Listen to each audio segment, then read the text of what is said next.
Okay, so I'm ready to wire into my box. I haven't turned the power off yet, but I will. I have studio lights now so that I can do this. It's plugged in another part of the house. This breaker, as I've said before, actually powers all of the uh, apartment side, which is the north wing, all of this and above it.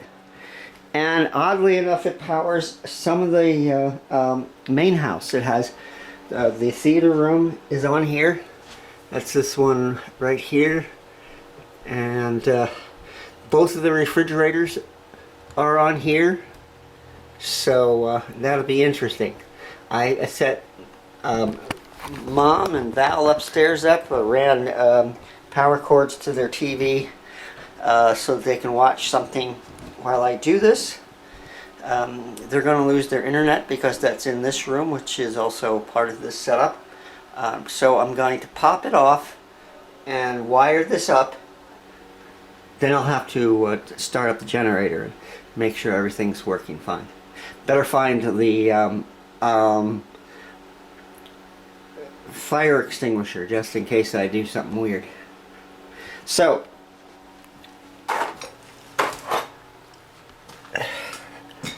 electricity comes into the house from these two wires here. This is the main switch. I switch this off and everything goes off. When I do that, I can work on all of these here. Okay. The ones that I have marked are going to be taken off. I'll be removing. All of these are hot wires. Reds and the blacks. I don't know why there's red ones in here, but they do use them. So I have to come up with a set of wires. Let's say we're going to do this one here. These all have where are you? Letters on them. This one says B. And I'm going to take the red wire and attach it to the breaker. And I'm going to take the hot wire, which is on this particular one is also red or pink, and attach it to the black one. So you got to think of electricity as kind of like water. It goes in one direction. So it's going to come from the street to here. Now when I put the wires on, it's going to go into here through my my switch box, which I have mounted on the other side. So like here's B right here. Oop, there it is. There's B. So on this section here, this is line. This is coming from the street. This is generator. So this basically stays on line while the system is working. If power goes off, I'll be switching it to generator. So, and the off is just basically off, and there's no particular reason to have it there unless you just want to turn it off, but it'd be easier to do that on the main switch, main breakers. Alright, so this is my little voltage tester. It just tells me whether there's electricity going through it, and everything should have that except possibly the ground. The ground should not have it. So, of course. And so what I need to do is turn off the main switch. So that's everything on this side of the house, including the refrigerator, so I don't want to be here for too long. So, and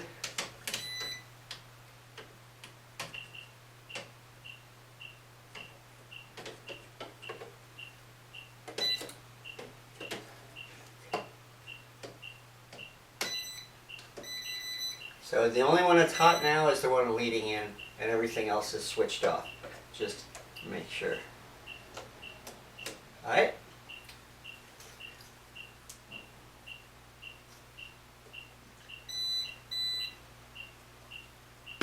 Okay, the first wires I wanted to put on is going to be the ground. Now there are bars where you attach the ground. And my ground wire from my transfer box is too short. So I'm going to have to add a little extension here. So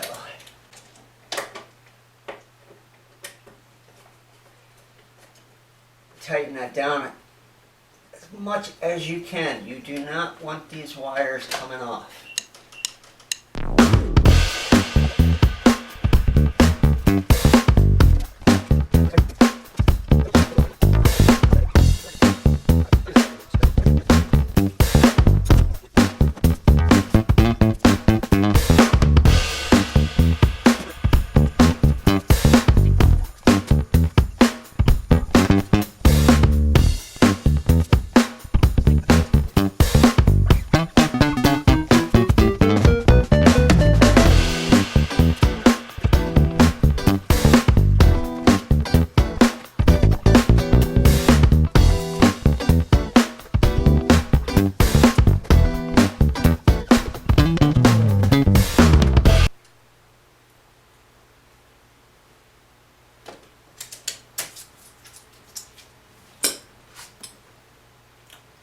Okay, so I've got it wired.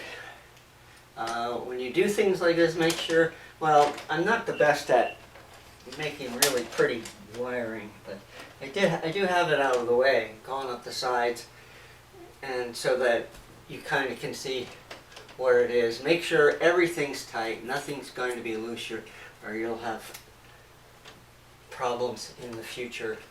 Now I'm going to turn it back on. See what happens.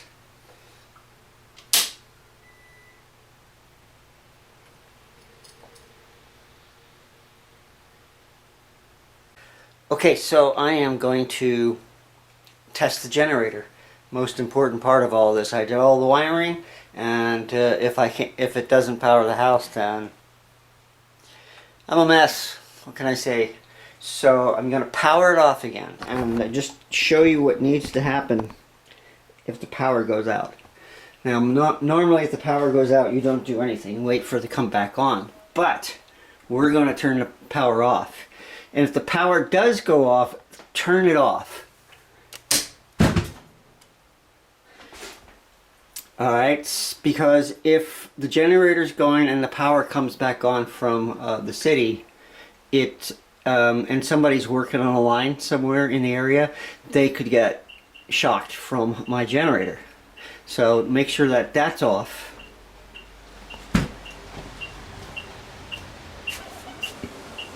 We don't have much light in here because I turned everything off. I have everything here online, which means the power should be going through it from the city. And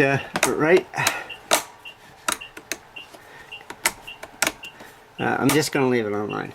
So I'm going to plug in the generator, turn it on, and see if I can power anything here.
Turn on the choke.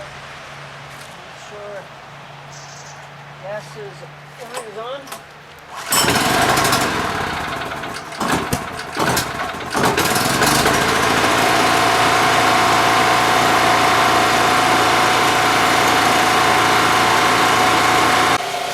Okay, so my generator is going, it's plugged into the house, and let's see what happens.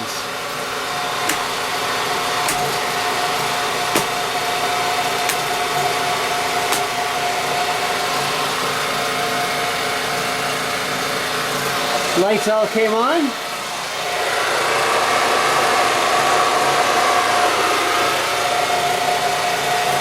And I think I'm done.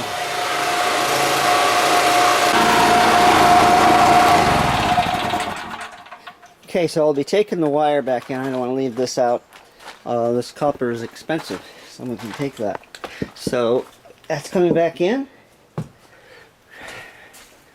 Now, let's say the power is back on. We want to turn this all onto the line, which is the bottom setting. And then we can turn the power to the house back on. And there we go. Done.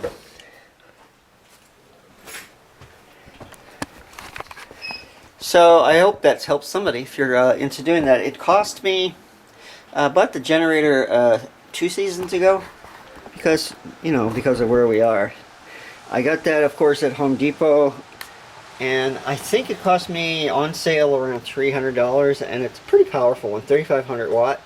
And I got the cable actually at also at Harbor Freight. Everybody else wanted about $100 for the cable.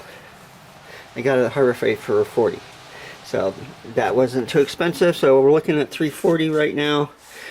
The box, transfer box, is cost me $60 used. Now, this will only power 6 lines, and that's all I need personally. If you wanted to power the whole house, it's a complete different setup.